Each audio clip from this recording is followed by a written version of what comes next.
In the Donbass region of Ukraine in 2014, there was a man named Mykola. He lived a simple life with his young wife, Natasya. Mykola lived on a spacious land in the Donbass region that bordered Russia. Mykola and Natasya believed in pacifism and they loved peace. They even preferred to live in harmony with nature. For that reason, Mykola and his wife chose to live away from the city center. One morning, Mykola went to work. He was a teacher with a triple degree majoring in math, physics, and ecology. The simple Mykola went to work on his bicycle, while Natasya was a wife who loved art, such as drawing and sculpting. Soon, Mykola arrived at a high school. Mykola then lectured on physics in class. But there was one student who didn't like Mykola, that was Ivan. When the class was over, Ivan mocked Mykola by saying that he was a dirty man, and he was just a foreigner. Mykola only heard that and ignored the words of his impolite student. Then Mykola and Natasya had a guest who was a reporter. The reporter then asked about Mykola's decision to live away from the city and unite with nature. Mykola firmly stated that they both wanted to save the earth by living close to nature.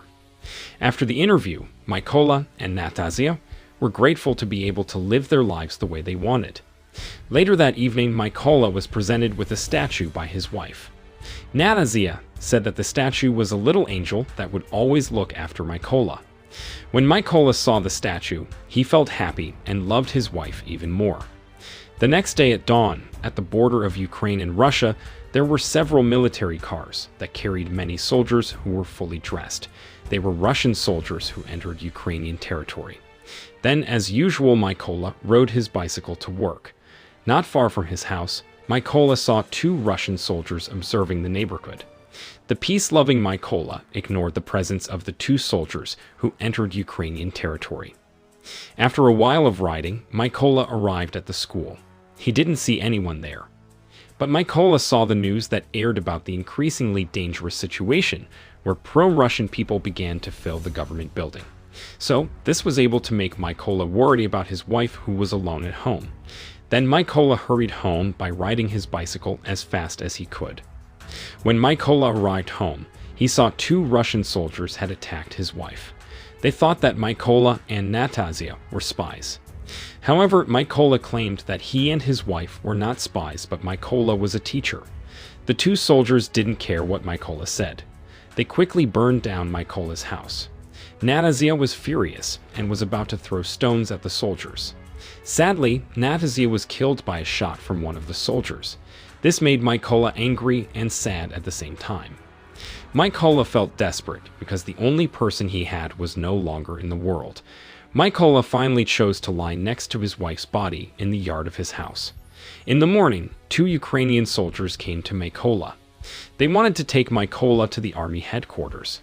Before that, Mykola buried his wife's body near his house. Afterward, the Ukrainian soldiers took Mykola away from his house. When they arrived at the army headquarters, the captain initially refused because he was afraid that Mykola was a spy.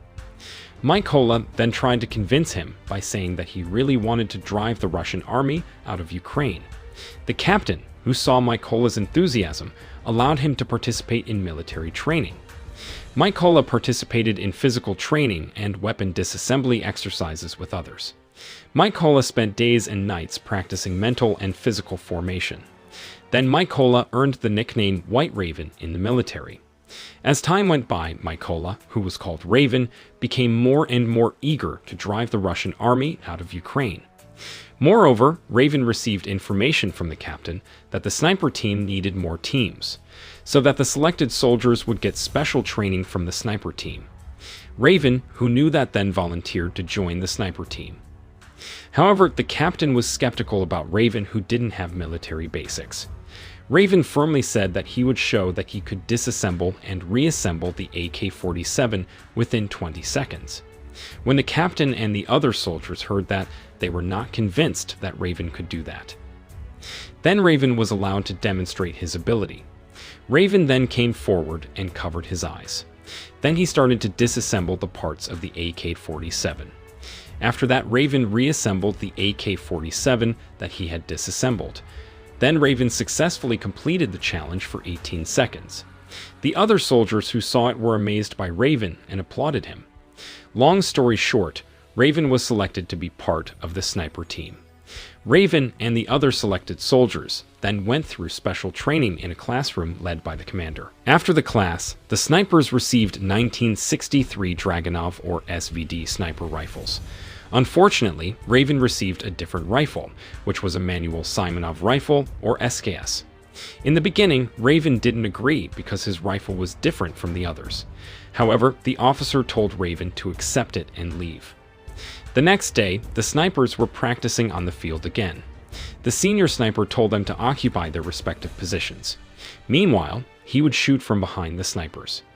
He said that if they moved, they should consider themselves dead. When the senior sniper shot Raven, Raven remained calm and stayed still. Then they had another lesson in class. The commander said that Russian rifles were more advanced and modern because they could shoot targets 2,000 meters away, while Ukrainian rifles could only reach 800 meters.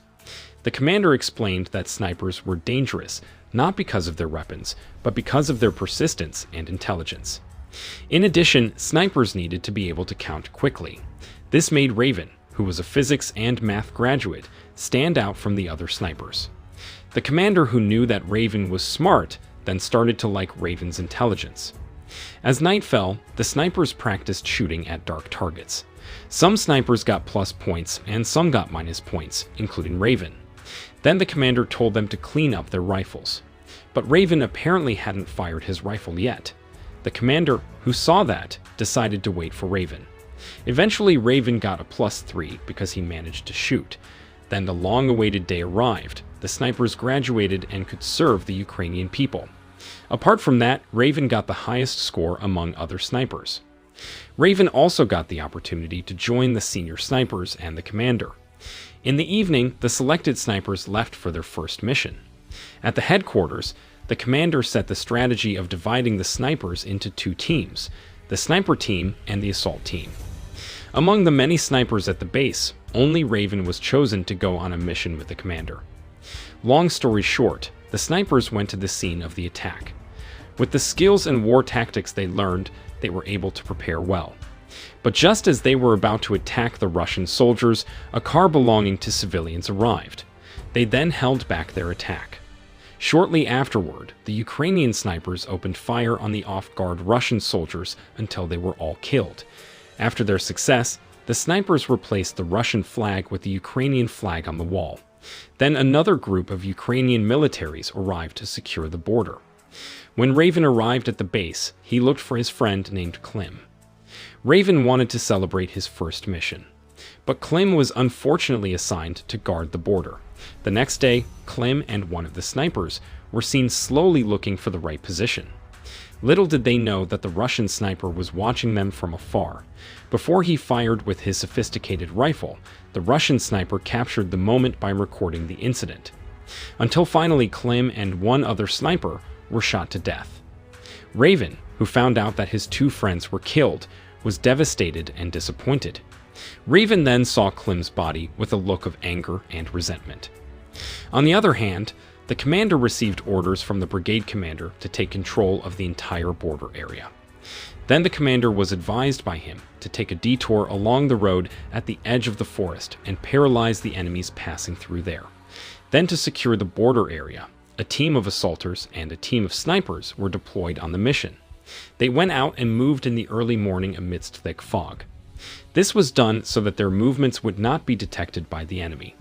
Once they arrived at the chosen location, the sniper team placed mines at several points where the enemies would potentially pass. After that, they occupied their respective firing positions. They waited for a long time for the arrival of their enemies in the forest, until they realized that the Russian soldiers had entered an area with mines. The mines were then detonated, and the Russian soldiers were killed. The scene moved on to the Russian soldiers who were about to cross the border. But before leaving, they were informed that there were two snipers at the border. So there were Russian snipers who had to secure the area. On the other hand, Raven and the commander were targeting two Russian soldiers. Raven, who saw them both, realized that they were the soldiers who killed his wife. Then Raven, who was suddenly emotional, was unable to hold back from shooting. The commander tried to tell him to be patient. Raven, who was already upset, didn't think twice and immediately shot one of them. The commander was quite panicked because one of them still survived. He then contacted the sniper, who had apparently been stalking Raven and the commander. Shortly afterward, a Russian sniper shot the commander dead. Raven was shocked to learn that the commander had died because of Raven's impatience. Raven quickly took the commander away from that place. In a few moments, the commander's body was brought to the headquarters. The brigade commander then called Raven into his room. He said that the intelligence was investigating who had killed the commander. If that person was found, then Raven had to kill him and take revenge for the commander's death. While waiting for news from intelligence, Raven went back on duty to defeat the Russian army. This time, Raven was assigned to a garbage dump building. Raven hid in the bushes perfectly, so that the enemies were unable to detect Raven's presence. Without a long time, Raven, who had found the position of 2 Russian snipers, immediately shot them until they died instantly. After the mission was completed, Raven received information from the brigade commander. He said that the situation was getting worse. Many Ukrainian soldiers died because they were shot by a Russian sniper. It was revealed that the sniper was the same sniper who killed the commander. Then the brigade sent Raven back to the headquarters for more detailed instructions. Raven, who knew the situation was heated, quickly headed to the headquarters. There, Raven and other sniper members found out that the Russian sniper was named Scifi. Scifi took out the enemies from a shooting distance, with an average of 2.5 meters. In fact, in every action, Scifi always recorded and uploaded the video to bring down the opponent's mentality. Sadly, he recorded when the commander was successfully shot. Raven, who knew, became increasingly angry with Scifi.